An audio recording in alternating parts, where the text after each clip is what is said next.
परिस्थिति भयावह है। भारत में प्रजातंत्र है या नहीं, ये प्रश्न बहुत बड़ा प्रश्न है। मतलब प्रजातंत्र क्या होता है? एक डेमोक्रेसी, जो ग्रीक शब्द से आया, कहा जाता है जो डेमोक्रेटिक एक शब्द से वो बना हुआ, ये बात कही जाती है। परंतु बाबा साहब अम्बेडकर ने जो संविधान सभा में 26 नवंबर 1949 में जो उन्होंने भाषण दिया था, उसमें उन्होंने कहा था कि मैंने ये जो शब्द दिया डेमो प्रजातंत्र, ये बाहर से नहीं लिया मैंने। हमारे देश की जो भिक्षु का, जो बौद्ध भिक्षु था, उनका संघ था, बुद्ध का जो संघ था, उनसे मैंने वो शब्द लिया है।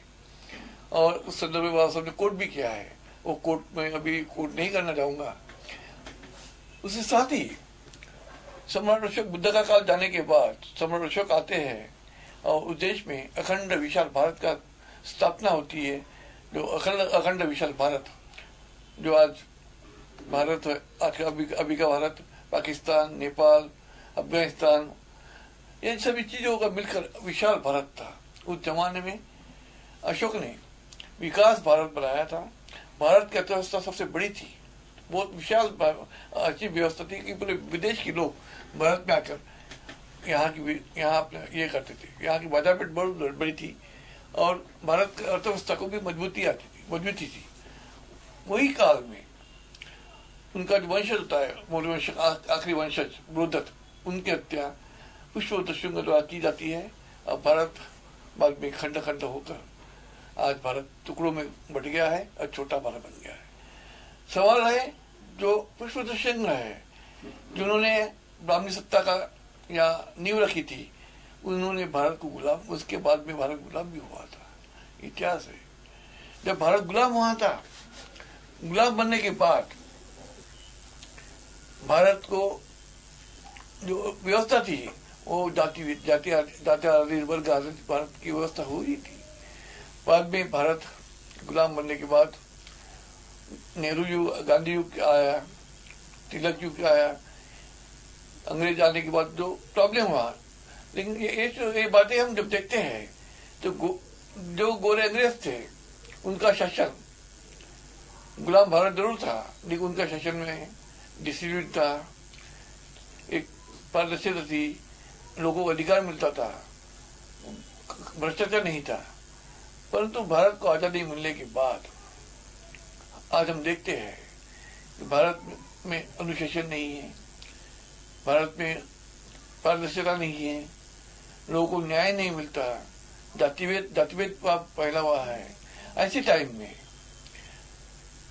हमें समझ में आ रहा है कि 15 अगस्त 1947 को भारत जो स्वतंत्र हुआ, वो स्वतंत्र हुआ या सत्ता का हस्तांतरण था, ये प्रश्न है हमारे सामने।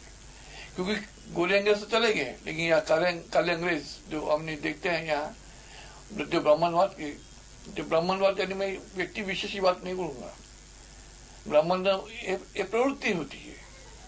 मैं व्यक्ति विशेष के बारे में ब्राह्मण की बात नहीं करूंगा। ब्राह्मण की बात ये प्रवृत्ति हुई, ये प्रवृत्ति का जन्म भारत में हुआ, ये सत्ता भारत में आई। उसके बाद में भारत में लोकतंत्र अभी आज देखते हैं।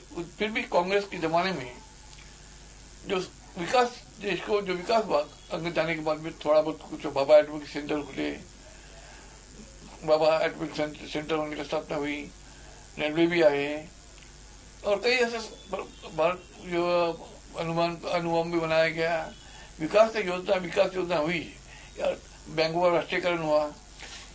परंतु हम देखते हैं मोदी युग आने के बाद, नरेंद्र मोदी युग आने के बाद आज क्या हुआ, जो प्राइवेटाइजेशन बढ़ गया है। प्राइवेटाइजेशन बढ़ना यानी पूंजीवाद, जो पूंजी व्यवस्था, यानी हम बता सकते हैं पूंजीवाद क्या है। ये बहुत बड़ा खतरा है भारत की। आज जो जनता होती है, आज प्रजातंत्र में जनता को अधिकार होते हैं, पूंजीवाद में क्या होता है, जो उद्योगपति होते हैं उनकी आत्मसत्ता होती है और जो कर्मचारी होते हैं उनका शोषण होता है। भारत में आज क्या हो रहा है, भारत में आज पूंजीवाद भी है और हुकुमशाही भी है। हम देखते हैं कि मोदी साहब ने जो कृषि बिल लाया था, वो कृषि बिल क्या हुआ, उनका पब्लिक ने विरोध किया, आम जनता ने जब विरोध हुआ तो उसका पालन आ जाएगा।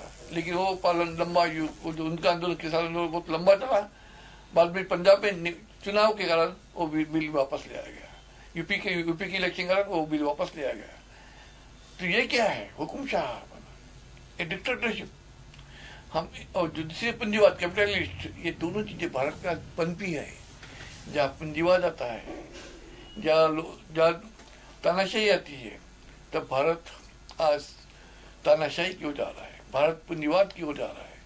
भविष्य में आज निकल अगर प्रधान ने विरोध नहीं किया तो भविष्य में भारत में जो गुलाम है, प्रजा ये गुलाम होगी। ये प्राइवेटाइजेशन सर देश के लिए बहुत घातक है। हम देखते हैं डॉक्टर अम्बेडकर ने उस टाइम में 26 नवंबर 1950 में कहा था कि भारत में हमने पॉलिटिकल जो इक्वलिटी दी है, राजकीय समानता दी है, एक one man one vote one value हमने दिया है, परंतु सामाजिक और आर्थिक क्षेत्र में हमने वो समानता नहीं दी है। सामाजिक और आर्थिक क्षेत्र में समानता न होने के कारण भविष्य में भारत का लोकतंत्र प्रधानतंत्र धोखा, उसका बहुत बड़ा धोखा हो सकता है। हम आज देख रहे हैं जो सत्तावादी लोग आ रहे हैं, उन्होंने सामाजिक आर्थिक समानता लाने की कोशिश नहीं की। अगर सामाजिक आर्थिक समानता नहीं होती तो हम देख रहे हैं कि भारत जो गरीबी बढ़ रही है, भारत में बेकारी बढ़ रही है, भारत में महंगाई बढ़ रही है, भारत में बेघर लोगों की संख्या बढ़ रही है। इसका कारण क्या है? ये पूंजीवाद व्यवस्था का परिपाक है। लोग उन लोगों को गुलाम बनाना चाहते हैं लोग। अगर ये हमें ये प्रजा अब उठकर नहीं खड़ी हुई तो भविष्य में हमारे लिए बड़ा खतरा है। और इसके साथ ही हम एक देखते हैं कि भारत में आज तक कोई भी सरकार आई, किसी ने भी भारत राष्ट्रवाद की उसको तवज्जो नहीं दी।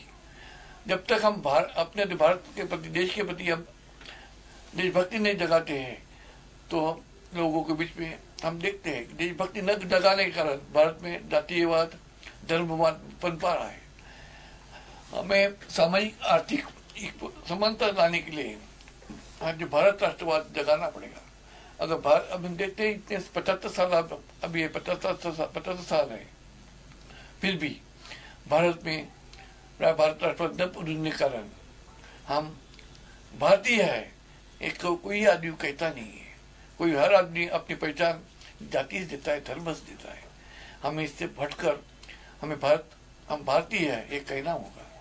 इसीलिए भारत राष्ट्रवाद बनता रहे, भारत राष्ट्रवाद संचालनालय की स्थापना जरूरी है, बजट में वो प्रावधान होना जरूरी है। बड़े दुख की बात यह है कि हमारा सर्वोच्च न्यायालय एक वॉरडॉग के रूप में यहाँ काम करता है, फिर भी सर्वोच्च न्यायालय में बैठे न्यायाधीश लोग जो मेरिट के आधार पर नियुक्त नहीं होते, वो कोलेजियम से मतलब से नियुक्त होती है। इसीलिए जो सभी धर्म हैं, सभी धर्म जातीय लोग, चाहे वो ब्राह्मण, उनका एकाधिकशाही वही है, लेकिन ओबीसी, SC ST OBC जो भी ये लोग समाज है, उनके न्यायाधीश जो होते हैं हाई कोर्ट हो या सुप्रीम कोर्ट में, संख्या बहुत कम है। अगर है समाज में वो एक ही वर्ग का आधिपत्य रहा तो SC ST OBC को न्याय कैसा मिलेगा? यही है, अगर न्याय कोलेजियम हटना चाहिए और यूनियन जुडिस कमीशन की स्थापना होना चाहिए, और मेरिट जैसे यूपीएससी में मेरिट के आधार पर IAS ऑफिसर बनाए जाते हैं, उसी तरह का परीक्षा होने से, मेरिट के आधार पर जज की नियुक्ति होने से भविष्य में भारत का जो भारत में जो सामाजिक आर्थिक समता लाने में एक अच्छा मदद मिलेगी। परंतु यह दुख की बात कहती है कि हमें सर्वोच्च न्यायालय के न्यायाधीश भी उसी लायक नहीं है। ये दुख के साथ कहना पड़ता है। अगर हमें कोलेजियम हटाया गया तो शायद हम देश में अच्छा शासन या अच्छा प्रशासन देने की कोशिश हो सकती है। इसलिए यूनियन जुडिस कमीशन की स्थापना होना चाहिए। भारत राष्ट्रवाद